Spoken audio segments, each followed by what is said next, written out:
Fireman Sam. Norman's Spooky Night.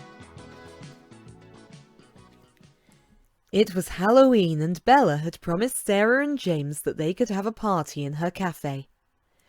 Everyone in Pontypandy was invited, and there was a prize for the best fancy dress. "Hurry up, Sarah," said James after lunch. "We've got a lot to do before the guests arrive. Decorate the cafe, lay out the food, and put on our costumes. I hope Norman's thought of some good tricks." As the twins were chatting to Bella, Fireman Sam arrived. "Would you like some help, you two?" he asked. "It's my day off, and I've got lots of good ideas for a Halloween party." "Thanks, Uncle Sam," said Sarah. "Norman said he'd help, but we can't find him anywhere. Do you know any good games?"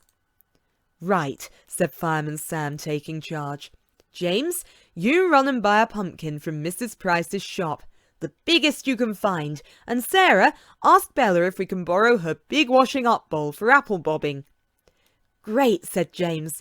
"I'm brilliant at making pumpkin lanterns, and Sarah's an expert at apple bobbing. Do you know any really scary tricks, Uncle Sam?" "Oh yes, lots," Fireman Sam replied. Sarah and James were so busy planning their party and chatting to Fireman Sam about Halloween tricks that neither of them noticed Norman peeking around the door listening to their conversation. He thought to himself, "That's given me some good ideas. I know what'll really scare them." And he crept off before anyone could see him.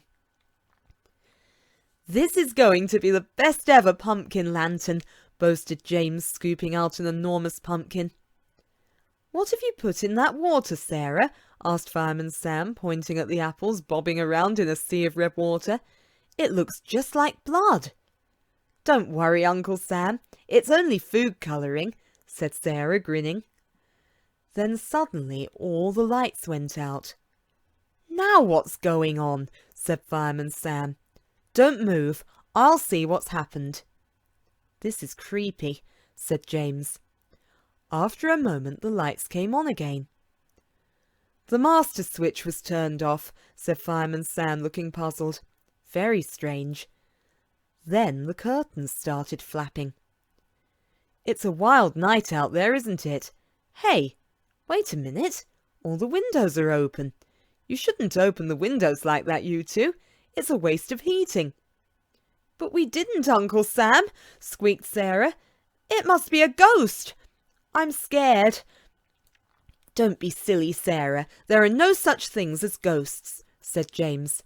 "Of course there aren't," agreed Fireman Sam. As he spoke, Bella came running in. "Save me! There's a ghost upstairs!" she cried. "I've seen him with my own eyes, and poor Rosa, she's run away."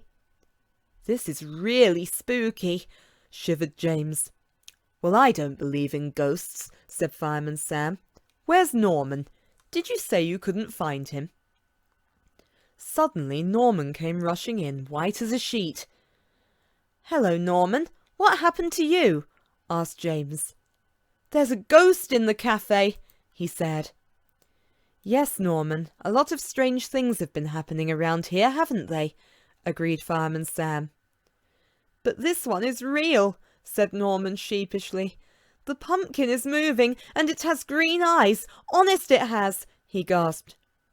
"That's impossible," said James. "I left the pumpkin propped up on the table." As they were talking, Trevor Evans arrived, wearing a white sheet and a green mask. "Well, here's your ghost, Norman," said Fireman Sam. "Well done, Trevor. That's a very good fancy dress costume. You should win a prize." "No, Trevor's not the ghost," insisted Norman. "I promise you, that pumpkin has a life of its own. Go and see for yourselves if you don't believe me." "Well, we'd better have a look then," said Fireman Sam suspiciously. And sure enough, when they went through into the cafe, the pumpkin lantern which James had made was moving all on its own. In the dim light they could see two green eyes looking out at them. "That's a brilliant trick," said James. "Tell me how you do it, please, Norman." but Norman was shaking with fear. "I promise this is no trick," he groaned. "The lights, the windows, the ghost upstairs, they were all me. But there's a real ghost in that pumpkin, no kidding." "Rosa! Rosa!" called Bella. "My poor Rosa, she's so frightened of ghosts. We must find her." "Hold on a moment, Bella," said Fireman Sam. "I think I know where we can find Rosa." He lifted off the top of the pumpkin, and out jumped Rosa.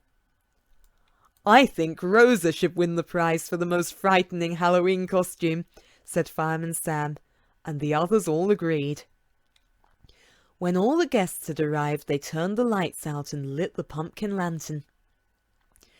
Everyone took a turn at apple bobbing, and James practiced his Halloween tricks on everyone, except Norman. He'd had enough frights for one day.